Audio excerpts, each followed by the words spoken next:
Bonjour et bienvenue dans Tout commence par une pensée. Nous allons voir aujourd'hui la somatisation. Qu'est-ce que la somatisation? C'est le langage du corps, c'est la manière dont votre corps communique un ressenti psychologique, une angoisse, quelque chose à l'intérieur de vous qui n'est pas verbalisé, qui n'est pas dit et parfois qui n'est pas su. Le mal de dos, envie de vomir, la nausée, des tremblements, des fièvres qui reviennent de façon répétitive. Le corps a mille et une manières de communiquer quelque chose. Et en fait, ça a à voir avec une espèce de souffrance ou de malaise psychique.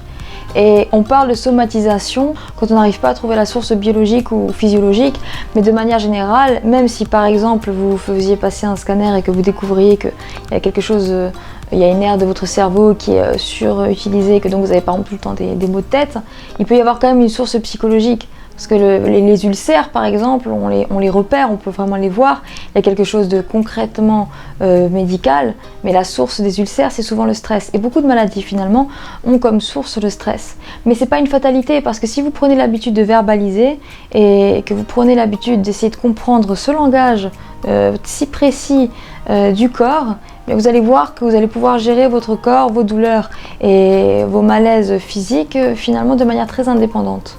Prenons un exemple concret, une personne qui aurait tout le temps mal au ventre quand elle va au travail. Donc il peut y avoir une source anxiogène, le travail, et elle peut avoir plus ou moins un ressenti que le travail l'angoisse. La somatisation, c'est le fait d'avoir constamment mal au ventre. Dans cette situation, ce qu'il faudrait faire, c'est déjà verbaliser, arriver à identifier de manière très précise qu'est-ce qui connecte cette personne à de l'angoisse et qu'est-ce que cette personne ne dit pas pour que le corps parle à la place de la voix. Et une fois que c'est identifié, bon, il faudrait se retirer de l'environnement pathogène ou anxiogène ou arriver à travailler sur son environnement pour ne plus ressentir l'angoisse. Mais vous voyez ici, ce qui est intéressant, c'est que le fait d'avoir mal au ventre, ça peut être un signal que quelque chose se passe, qu'il y a quelque chose à régler ou quelque chose à transformer. Donc le langage du corps, il ne faut pas en avoir peur. N'ayez pas peur de vos crises d'angoisse, n'ayez pas peur de votre corps qui vous parle, parce que c'est aussi un moyen d'avoir conscience de ce qu'on vit. Et on est tellement en train, dans la rapidité de nos vies, de refouler ce qui peut nous arriver ou de passer très vite d'un instant à un autre sans prendre le temps de prendre soin de soi finalement, que le corps, c'est aussi un rappel qui peut vous dire stop, ou qui peut vous dire occupez-vous de vous, ou qui peut finalement vous indiquer qu'il y a des endroits où il vous faut juste un peu plus de repos et un peu plus de paix. Il y a beaucoup d'études et beaucoup de recherches scientifiques qui vont vous montrer que finalement, par là où vous somatisez, il y a un sens. C'est bien pour ça qu'on n'est pas tous en train de somatiser au même endroit. Par exemple, ceux qui ont toujours mal aux oreilles, ils vont trouver la raison dans leur vie. Ce langage de la douleur du corps a à voir avec quelque chose de très singulier du chemin de chacun. Je vous donne un exemple concret qui est très aidant, je trouve, dans la compréhension de la somatisation. C'est un enfant de 1 an qui faisait tout le temps des otites très graves et qui pleurait beaucoup. Sur sa route, Françoise Dolto un jour a dit à la maman de cet enfant « Qu'est-ce que cet enfant ne veut pas entendre ?» Et bien finalement, effectivement, cet enfant avait déjà des traumas ou dans son vécu des choses qui l'avaient marqué, notamment le décès d'un de ses parents. Et à la suite de ça, il déclenchait constamment des otites. Donc là, il y avait un rapport très fort entre les otites, le côté auditif et la mort du parent, mais aussi tout ce qui a pu se passer autour d'un contexte assez anxiogène. Donc dès le début, en fait, l'être humain est un être corps et âme.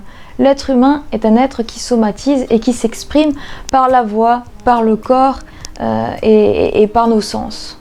Pour comprendre son corps et arrêter de somatiser, parce que c'est vrai que c'est pas forcément agréable d'avoir le corps qui parle à notre place, déjà, premièrement, comme pour tout, verbaliser.